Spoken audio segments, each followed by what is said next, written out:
Žensko se poduzetništvo u Hrvatskoj uspješno bori sa gospodarskom krizom. To su dokazale i žene poduzetnice kojima je mreža poduzetnica Women in Adria dodijelila nagrade zbog svojih poslovnih postignuća. Kako same nagrađene poduzetnice tvrde, ključ njihovog uspjeha leži upravo u inovativnosti. Svjetski tjedan poduzetništva obilježava se od 14. do 20. studenog, a u tom tjednu 15. studeni posvećen je ženama poduzetnicama.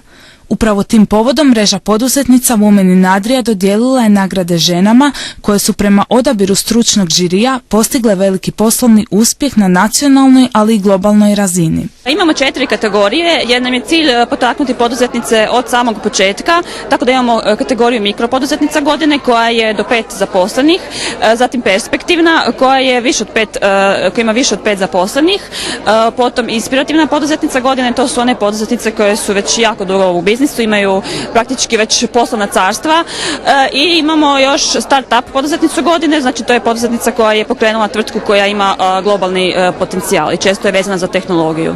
Odabrane dobitnice nagrada iz 4 kategorije tvrde kako ključ njihova uspjeha leži upravo u inovativnosti i načinu svladavanja prepreka koje su im se našle na putu. To je velika čast.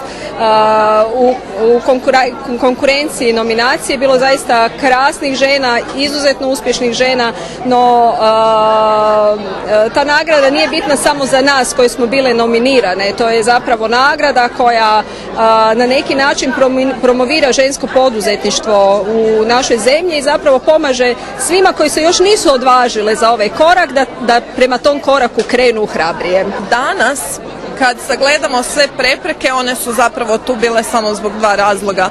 Prvi razlog je da izađemo iz nekakve komfortne zone i da nam daju neki dodatni impuls prema naprijed, a druga je da zapravo naučimo nešto novo što se kasnije pokazalo korisno za naš daljnji put.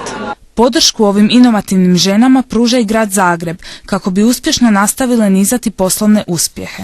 Što grad Zagreb i gradska uprava rade za poduzetništvo, nismo baš usmjerili neke posebne programe za žene, ali oni su zaista raznovrsni, pa žene tu mogu naći dosta prostora. Dobitnice ne dobivaju nagrade u smislu financijske potpore jer se radi o već uspješnim tvrtkama. Njima je bitno priznanje, a na taj način im se povećava i vidljivost na tržištu te kreiraju uzore za buduće poduzetnice. Mislim da je vrlo bitno da jednostavno vjeruju u sebe i da sanjaju velike snove. Dream big je najveći faktor, jer čak i ako ostvari samo djelić toga što su za sebe zasanjale, opet će biti puno više nego što je bilo prije toga. Cilj ovakvih događaja jest inspirirati i informirati mlade žene koje žele uspjeti u svijetu poduzetništva kako bi ostvarile uspješnu karijeru na željenom području rada.